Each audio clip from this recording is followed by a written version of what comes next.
Jack यानी Jharkhand academic council ने जेटेट परीक्षा का सिलेबस जारी किया है। छात्र बता रहे हैं कि जेटेट का सिलेबस यूपीएससी की परीक्षा से भी हार्ड है। आज इसी सिलेबस को बदलने की मांग को लेकर जैक के सचिव से अभ्यर्थियों ने मुलाकात की। घंटों तक जैक के कार्यालय के बाहर खड़े रहे। जिन अभ्यर्थियों ने जैक के अधिकारियों से मुलाकात की है, इस वक्त बात करने के लिए हमारे साथ हैं।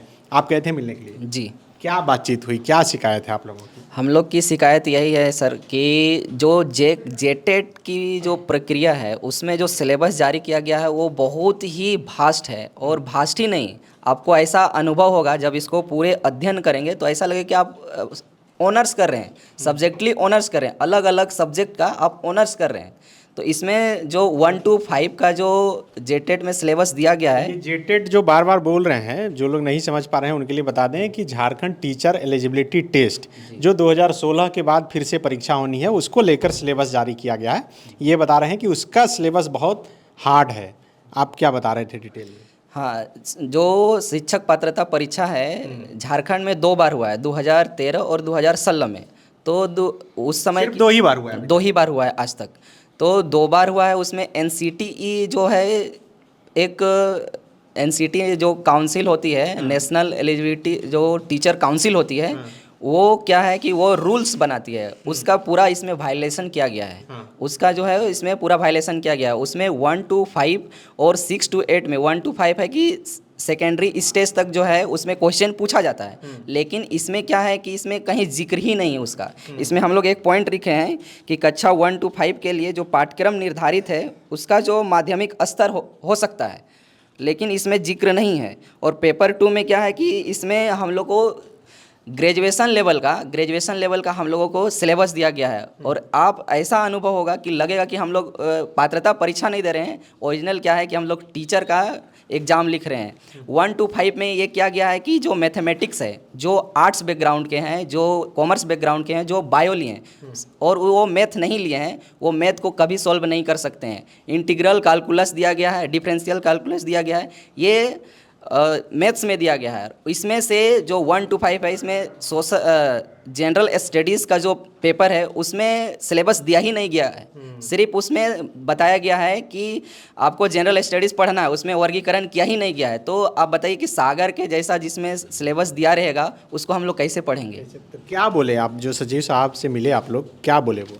जी, हम लोग जो मुख्य मांग रखे सचिव के सामने, बोले कि एनसीटी की गाइडलाइन के तहत सिलेबस बनाया जाए, या फिर 2016 और 2013 का जो जेटेट का जो सिलेबस हुआ था, जिसके तहत 2 बार एग्ज़ाम हुए, उस सिलेबस के अनुसार हम लोग का एग्ज़ाम लीजिए।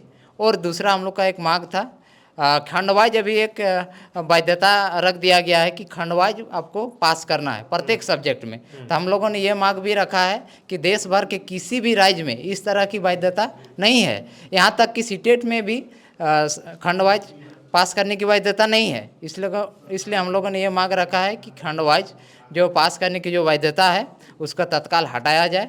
इसमें सचिव महोदय ने एग्री भी किया है और बोला है कि ठीक है, हम खंड वाइज जो बाध्यता है पास करने की उसको हटाएंगे। और जो अभी हम लोग जो सिलेबस जारी किए हैं उसमें संशोधन करके एनसीटी की गाइडलाइन के अनुरूप या फिर 2016 का जो नियमावली है उसके अनुसार हम लोग आगे एग्जाम करेंगे। आप हाँ, क्या बोल रहे हैं? 6 to 8 में जो सिलेबस है उसमें जो जनरल पेपर है हिंदी और इंग्लिश का, उसमें क्या किया गया है कि उसमें कोर लिटरेचर को डाल दिया गया है, जो कि ऐसा रूल्स नहीं है। लिटरेचर कहने का मतलब क्या है कि उसमें इंग्लिश में जो ऑनर्स किया है उसमें विक्टोरियन एज डाला गया है, आपका क्लासिकल चौसर एज डाला गया है। तो आप बताइए कि जो ऑनर्स नहीं किए हैं वो कैसे इसको क्वालिफाई करेंगे?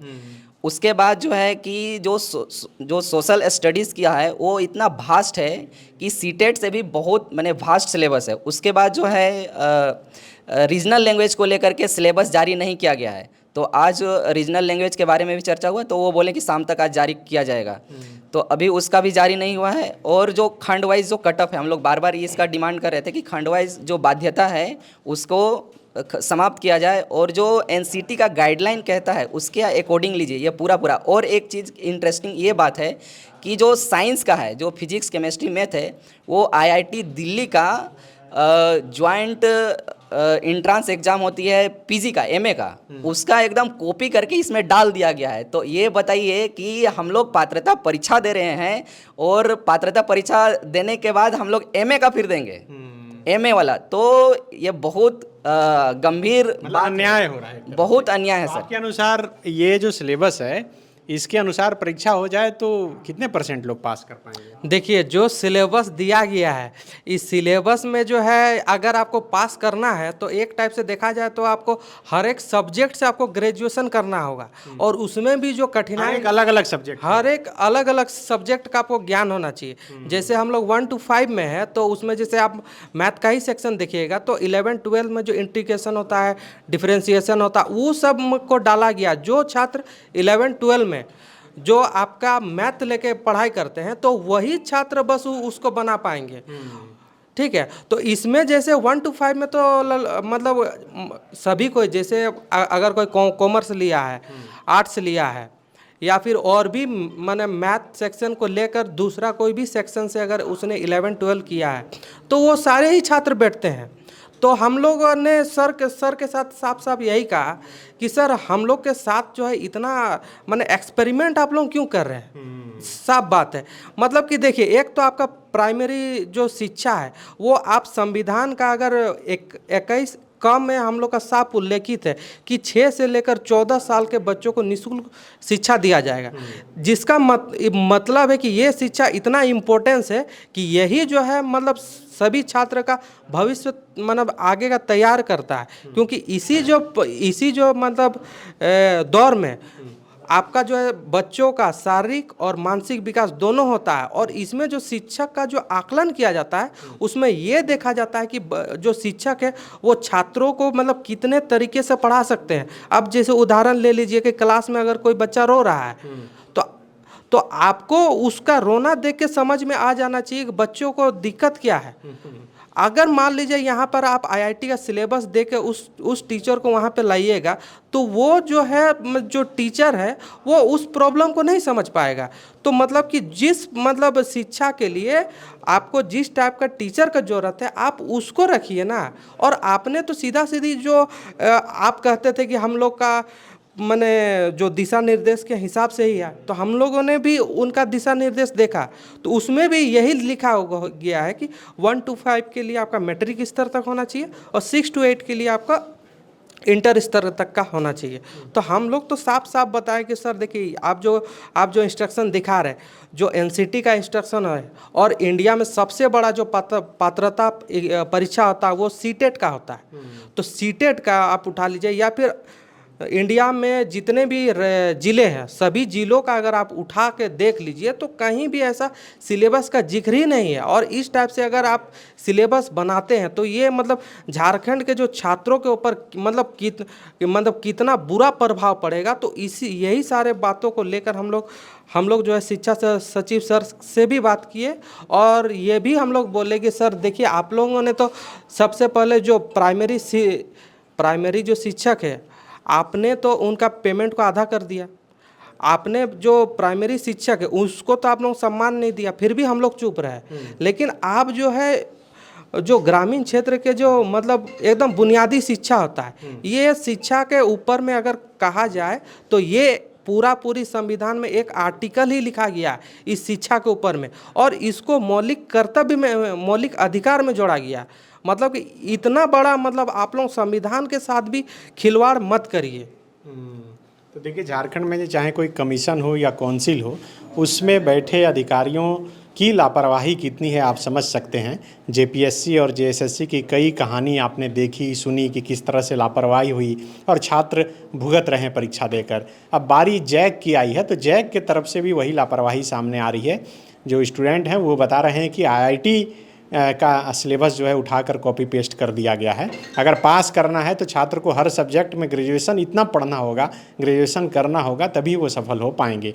तो आज अधिकारियों से बातचीत हुई है, हम समझते हैं कि इसमें ज़रूर संशोधन होगा और कम से कम इतना तो ज़रूर सरल बनाना चाहिए कि 2016 के बाद जो अब 2024 में परीक्षा हो रही है, इस परीक्षा में बैठने वाले छात्रों को थोड़ी राहत मिल सके। शुक्रिया।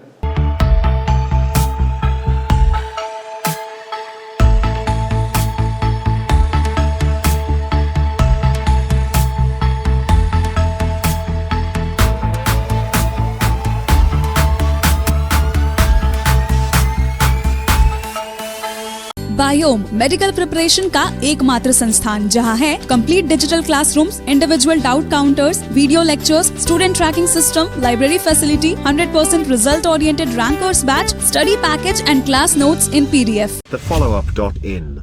Like, share, and subscribe. www.thefollowup.in